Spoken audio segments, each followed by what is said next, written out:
ಇದು ಮಾಡಲ್ question paper ಬಹುವಾಕ್ಯ ಪ್ರಶ್ನೆ P of X equal to X square minus 3 ಈ ಬಹುಪದೋಕ್ತಿಯ ಶೂನ್ಯತೆ ಆಫ್ ಬಿ √3 ಮೈನಸ್ √3m. ಎರಡನೇ ಪ್ರಶ್ನೆ a1 x plus b1 y plus c1 equal to 0, a2 x plus b2 y plus c2 equal to 0. ಸಮೀಕರಣಗಳ ಜೋಡಿ a1 by a2 equal to b1 by b2 not equal to c1 by c2 ಆದಾಗ ಪ್ರತಿಬಿಂಬದ ಪ್ರತಿನಿಧಿಸುವ ರೇಖೆಗಳು. Option C. ಮೂರನೇ ಪ್ರಶ್ನೆ ಇವುಗಳಲ್ಲಿ ವರ್ಗ ಸಮೀಕರಣ ಎಕ್ಸ್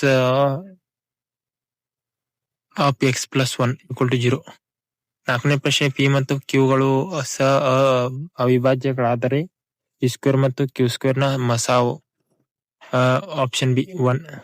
ಐದನೇ ಪ್ರಶ್ನೆ ಎಬಿಸಿಡಿ ಒಂದು ಸಮಾಂತರ ಚತುರ್ಭುಜ. ಪಿಯು ಬಿಸಿಯ ಮೇಲಿನ ಒಂದು ಬಿಂದು ಡಿಪಿ ಮತ್ತು ಎಬಿಗಳನ್ನು ಒಂದು ಬಿಂದುವಿನಲ್ಲಿ ಸಂಧಿಸುವಂತೆ ವೃದ್ಧಿಸಿದರೆ ಸರಿಯಾದ ಪ್ರತಿಬಂಧ ಸಂಬಂಧ. A option A DP by PL equal to AB by BL. ಆರನೇ ಪ್ರಶ್ನೆ ಬಹುಲೋಕದ ವರ್ಗಾಂತರ ಕೆಳಮಿತಿ. Option C 30. ಏಳನೇ ಪ್ರಶ್ನೆ ಕೆಳಗಿನ ಯಾವುದಾದರೂ ಒಂದು ಘಟನೆ ಸಂಭವನೀಯತೆ. Option D 0.7. ಎಂಟನೇ ಪ್ರಶ್ನೆ RX 14 ಇವುಗಳ ಸಮಾಂತರ ಶ್ರೇಣಿಯಲ್ಲಿದ್ದರೆ ಎಕ್ಸ್ ನ ಬೆಲೆ. Option A. ಒಂಬತ್ತನೇ ಪ್ರಶ್ನೆ a1 x plus b1 y plus c1 equal to 0 ಮತ್ತು a2 x plus b2 y plus c2 equal to 0. ಈ ಜೋಡಿ ರೇಖಾತ್ಮಕ ಸಮೀಕರಣಗಳು ಪ್ರತಿನಿಧಿಸುವ ರೇಖೆಗಳು ಪರಸ್ಪರ ಛೇದಿಸಿದರೆ ಅವು ಎಷ್ಟು ಪರಿಹಾರಗಳನ್ನು ಹೊಂದಿರುತ್ತವೆ? ಒಂದು ಪರಿಹಾರ ಹೊಂದಿರುತ್ತವೆ. ಹತ್ತನೇ ಪ್ರಶ್ನೆ ಅಲ್ಫಾ ಮತ್ತು ಬೀಟಾಗಳು ಶೂನ್ಯತೆಗಳು ಒಂದು ವರ್ಗ ಬಹುಪದೋಕ್ತಿ ಪಿ ಆಫ್ ಎಕ್ಸ್ ಅನ್ನು ಬರೆಯಿರಿ. P of X equal to X square minus alpha X plus alpha B. 11ನೇ ಪ್ರಶ್ನೆ ಒಂದು ಸಮಾಂತರ ಶ್ರೇಣಿಯ ಮೊದಲ m ಪದ ವ್ಯತ್ಯಾಸ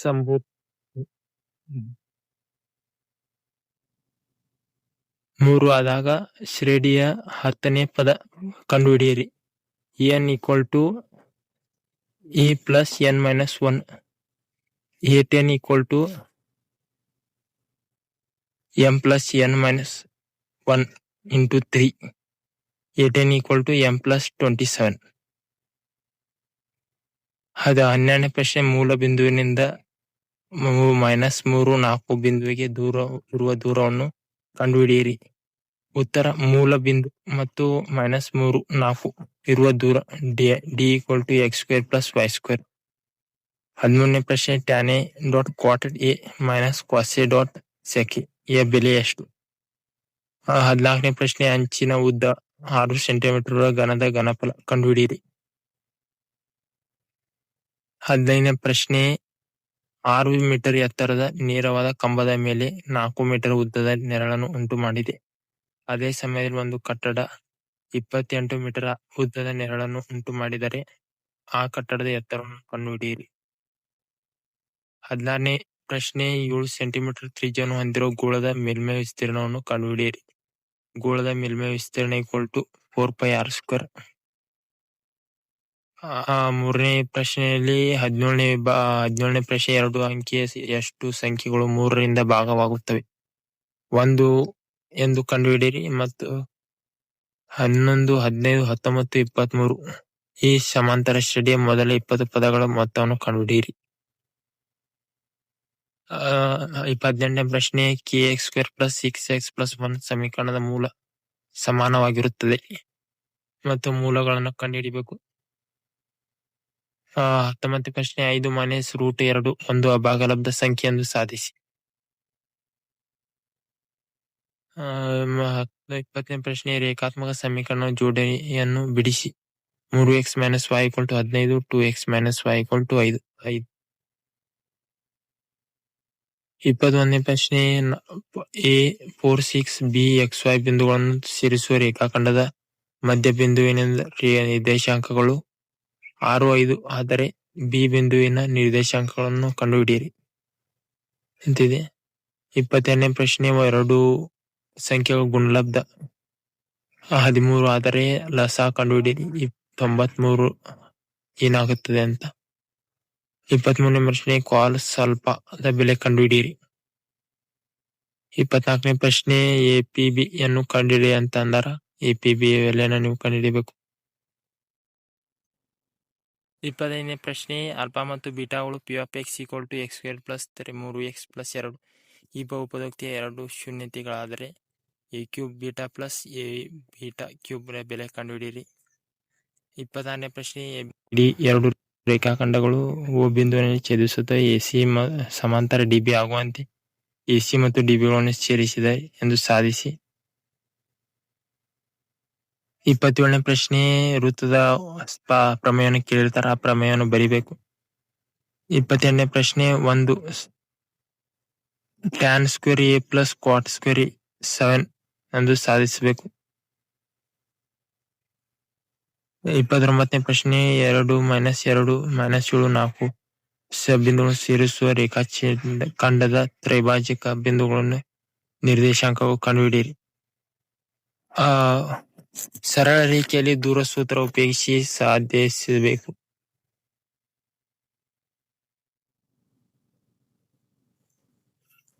ಇಲ್ಲಿ ಸರಳ ರೇಖೆಯ ಪ್ರಮೇಯ ಆಗಿದೆ. 30ನೇ ಪ್ರಶ್ನೆ ಒಂದು ಲೋಹ ತಂತಿಯ ಅಂಚುಗಳ ನಡುವಿನ ಬಟ್ಟೆಗಳನ್ನು ಉಪಯೋಗಿಸಿ ತ್ರಿಜ್ಯದ 21 ಮತ್ತು 120 ಡಿಗ್ರಿ ಬಟ್ಟೆಯ ವಿಸ್ತೀರ್ಣ ತಂತಿಯ ಉದ್ದವನ್ನು ಕಂಡುಹಿಡಿಯಿರಿ ಅಂತಂದಾರೆ. ಅದರ ಬದಲಿಗೆ 7 ಸೆಂಟಿಮೀಟರ್ ಆಗಿದ್ದ ಎ ಬಿ ಕಂಸವನ್ನು ಉದ್ದವನ್ನು ಕಂಡುಹಿಡಿದು ವೃತ್ತದ ತ್ರಿಜ್ಯವನ್ನು ಕಂಡುಹಿಡಿಯುವುದಾಗಿದೆ. ರೇಖಾಖಂಡದ ವಿಸ್ತೀರ್ಣ ಮತ್ತು ವೃತ್ತದ ವಿಸ್ತೀರ್ಣ. 31ನೇ ಪ್ರಶ್ನೆ ಕುಂದಿಲ್ಲದ 3 ನಾಣ್ಯಗಳನ್ನು ಏಕಕಾಲಕ್ಕೆ ಚಿಮ್ಮಿದಾಗ ಶಿರಗಳು ಪಡೆಯುವ ಗರಿಷ್ಠ ಚಿಹ್ನೆಗಳನ್ನು ಪಡೆಯುವುದು. 32ನೇ ಪ್ರಶ್ನೆ ಎ ಖಗೋಳ ಯಾನಿಯ ಬಾಹ್ಯಾಕಾಶ ನಡಿಗೆಯ ಅವಧಿಯ ಬಿ ಖಗೋಳ ಯಾನಿಯ ಬಾಹ್ಯಾಕಾಶ ನಡಿಗೆ ಅವಧಿಗಿಂತ 6 ಗಂಟೆ ಹೆಚ್ಚಾಗಿದೆ. 4 ಗಂಟೆ ಬಾಹ್ಯಾಕಾಶ ನಡುವಿನ ಅವಧಿ 720 ಗಂಟೆ ಆದರೆ ಎ ಬಿ ಖಗೋಳಗಳ ಅವಧಿ ಕಂಡುಹಿಡಿಯಿರಿ. ಇದು ಸರಾಸರಿ ಪ್ರಶ್ನೆಯಾಗಿದೆ. ಸರಾಸರಿ ಮತ್ತು ಬಹುಲಕವನ್ನು ಕಂಡುಹಿಡಿಯುವ ಪ್ರಶ್ನೆ. ಇದು ಮಧ್ಯಾಂಕವನ್ನು ಕಂಡುಹಿಡಿಯುವ ಪ್ರಶ್ನೆ. ಇಲ್ಲಿ ಮಧ್ಯಾಂಕವನ್ನು ಕಂಡುಹಿಡಿಯಬೇಕು. ಇಲ್ಲಿ ಸಮಾಂತರ ಶ್ರೇಣಿಯ ಪ್ರಶ್ನೆಯಾಗಿದೆ. ಇಲ್ಲಿ ಸಮಾಂತರ ಶ್ರೇಣಿ ಪ್ರಶ್ನೆಯನ್ನು ನೀವು ಕಂಡುಹಿಡಿಯಬೇಕು.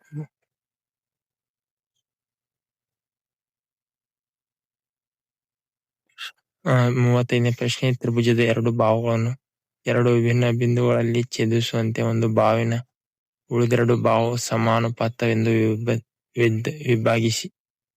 ಇದು ಮೂಲ ಸಮಾನುಪಾತತೆಯ ನಿಯಮ ಆಗಿದೆ. ಇದು ಎರಡು ತ್ರಿಭುಜದ ನಡುವಿನ ಸಮರೂಪ ತ್ರಿಭುಜ ಎಂದು ಸಾಧಿಸಿದಂತಹ ಪ್ರಮೇಯ ಆಗಿದೆ. ಇದು ಪ್ರಮೇಯ ಸಾಧಿಸಿದ್ದಾರೆ. ಇಲ್ಲಿ ಒಂದು ರೇಖಾತ್ಮಕ ಸಮೀಕರಣ ಕೊಟ್ಟಿರ್ತಾರ. ಆ ರೇಖಾತ್ಮಕ ಸಮೀಕರಣ ಉಪಯೋಗಿಸಿಕೊಂಡು ಗ್ರಾಫ್ ಹಾಕಬೇಕು. ಈ 37ನೇ ಪ್ರಶ್ನೆ ತ್ರಿಕೋನಮಿತಿಯಲ್ಲಿರುವಂತಹ ಎಡಿ ಮತ್ತು ಬಿ ನಡುವಿನ 10 ಸೆಕೆಂಡ್ಗಳು ಹೋಗಿ ಗೋಪುರದ ತುದಿಗೆ 60 ಡಿಗ್ರಿ ಹಾಗೂ ನಡುವಿನ ದೂರ 10√3 ಮೀಟರ್ ಆಗಿದೆ. ಕಟ್ಟಡ ಹಾಗೂ ಗೋಪುರದ ಎತ್ತರ ಕಂಡುಹಿಡಿದು ಡಿಇ ಮತ್ತು ಡ್ರೋನ್ ಜನವನ್ನು ಕಂಡುಹಿಡಿಯಬೇಕು. ಇಲ್ಲಿ ಜವವನ್ನು ಕಂಡುಹಿಡಿಯುವುದಾಗಿದೆ. ಇದು 5ನೇ ಪ್ರಶ್ನೆ. 38ನೇ ಪ್ರಶ್ನೆ ಮೇಲ್ಮೈ ಘನ ಕೃತಿ ಪಾಠದಿಂದ ಕೇಳಿರುವಂತ ಪ್ರಶ್ನೆ. ಒಂದು ಟೊಳ್ಳಾದ ಸಿಲಿಂಡರ್ ಮೇಲೆ ಒಂದು ಶಂಕುವನ್ನು ತೋರಿಸಿ ಚಿತ್ರದಲ್ಲಿ ತೋರಿಸಿರುವಂತೆ ರಾಕೆಟ್ ಒಂದು ತಯಾರಿಸಲಾಗಿದೆ. ಅದು 6 ಮತ್ತು 4 ಮೀಟರ್ ಇದೆ. ರಾಕೆಟ್ ನ ದೂರ ಮೇಲ್ಮೈಗೆ ಉಷ್ಣೋತ್ಪಾದಕ ಕವಚವನ್ನು ಅಳವಡಿಸುವ 1 m², 10,000ದಂತೆ ತಗಲುವ ವೆಚ್ಚವನ್ನು ಕಂಡುಹಿಡಿಯಿರಿ ಅಂತಂದಾರ. ಆ ವೆಚ್ಚವನ್ನು ಕಂಡುಹಿಡಿಯಬೇಕು. ಇದು 5 ಅಂಕದ ಒಂದು ಪ್ರಶ್ನೆ.